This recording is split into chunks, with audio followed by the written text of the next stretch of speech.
What you doing? I'm watching different videos about typical Norwegian home, and some of the things are quite interesting and different from what I have used to see and you are used to see in Latvia and in other countries. So yeah, do you want me to tell you more about it? Yes. First thing I wanted to talk about is interior colors and the walls of Norwegian homes. From what I have read and seen in different videos and from what Vitalis have seen, because he actually has visited some homes here, local homes, the most popular color for walls in the flat or home is white. And what we see here in our home, everything's white. So that's typical Norwegian. In interior, you can find maybe a little bit of gray, or as it was said in one video I watched, 50 shades of beige, which means that within the spectrum from very light brown up to a little bit darker brown, there might be some like notes of some other colors, but they would be mostly pale and not so bright as we are used to see, let's say for example in Latvia or in other countries in European Union. If there's anything that sums up Nordic design philosophy, it's definitely the balance between functionality and beauty. It's focused a lot on function, and this is why IKEA is so often used to solve the storage issues at home. And it's not true that there is an absence of color, even though we see a lot of white there. The main concepts are light, with subdued colors rather than bold, and neutral as well as pastel shades dominating.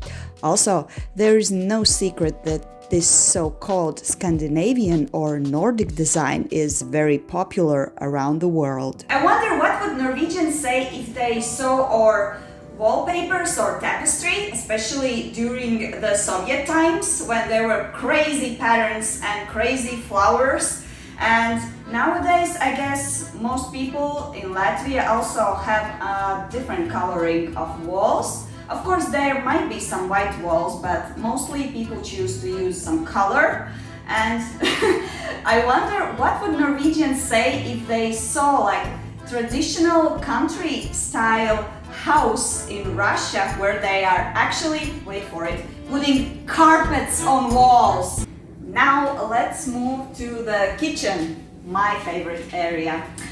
The thing about Norwegian homes is that they have, I think, 95% or even more electric stoves in their homes. In Latvia, you can find also electric stoves, but in most cases there would be also some gas stoves. And from what I have read and from what I have seen in different videos, Norwegians do not feel okay with having gas stoves in their home.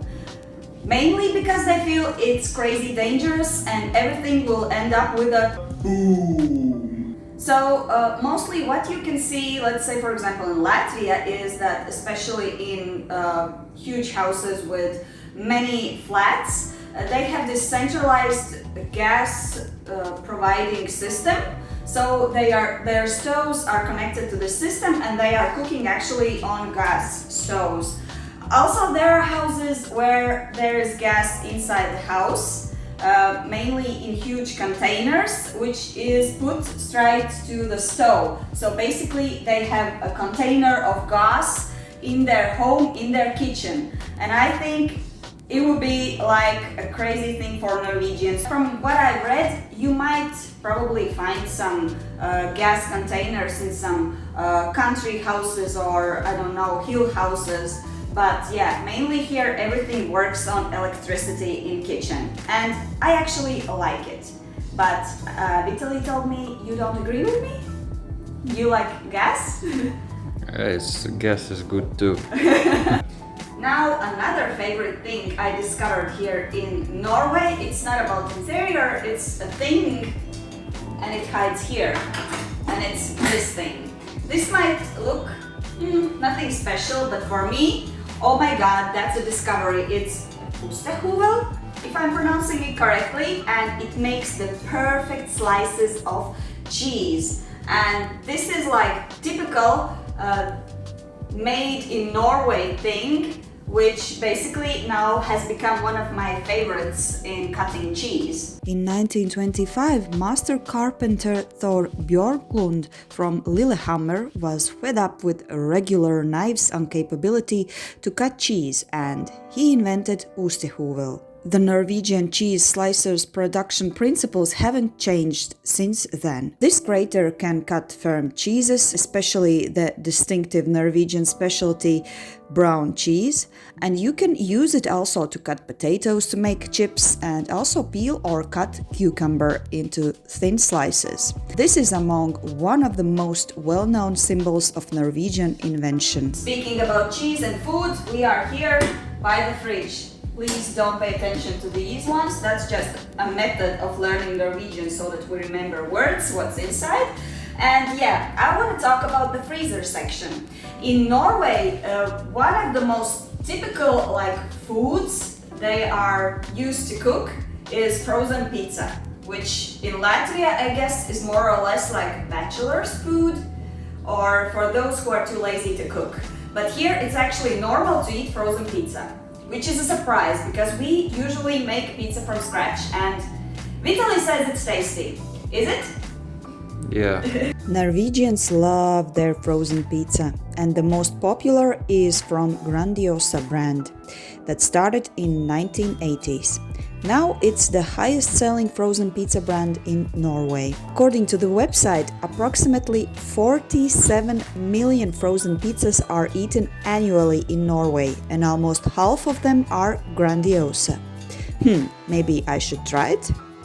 Another thing that surprised me is I opened the freezer and what we see here, it's like bread and it's actually frozen. They keep bread in the freezer so that it stays fresh for longer. You don't see that in Latvia because we usually buy bread, we eat it, and if we do not manage to eat it in time and it gets old and bad, we just throw it out. And this is actually a life hack from Norwegians and it works. I already mentioned in my previous videos, but as it's different from my country, Latvia, I'm gonna mention it again. You can drink tap water in Norway. Actually, the tap water in Norway is recognized as one of the highest quality tap waters in the world. Norway has plenty of freshwater sources throughout the country. So if you are thirsty, don't be afraid to open the tap and drink the water as much as you want. And this is different from Latvia, because there you better don't drink tap water unless you live in some of the few towns or cities that can provide this service to citizens. There is no secret that Norwegians are crazy about doing things outdoors, whatever the weather. But anyways, you can notice that almost every house or almost every flat has a balcony or a house has a terrace, because it's important for them to go outside to breathe the fresh air, and again, whatever the weather. And here in our house we also have a terrace to breathe the fresh air. Can you feel the spring? And my socks. During summer we have a table here and this is where I am actually eating my breakfast and really enjoying. Another thing we noticed in cafes, they are still keeping their outdoor terraces during the winter time. I don't know if it's in every cafes, but we noticed some of them, and people during winter time are sitting outside and drinking cold beverages. You don't see that in Latvia. We usually close our outdoor terraces after the summer ends. Norwegians, how come you are never cold? Speaking about outdoor activities, I already mentioned in some of my videos that Norwegians are doing hiking, walking, running, whatever outdoor activities, but sometimes the weather is bad or maybe you just feel lazy and you want to do some activities indoors. This is why, in most cases, Norwegians also have bought some gym machines, and in our house we also have one.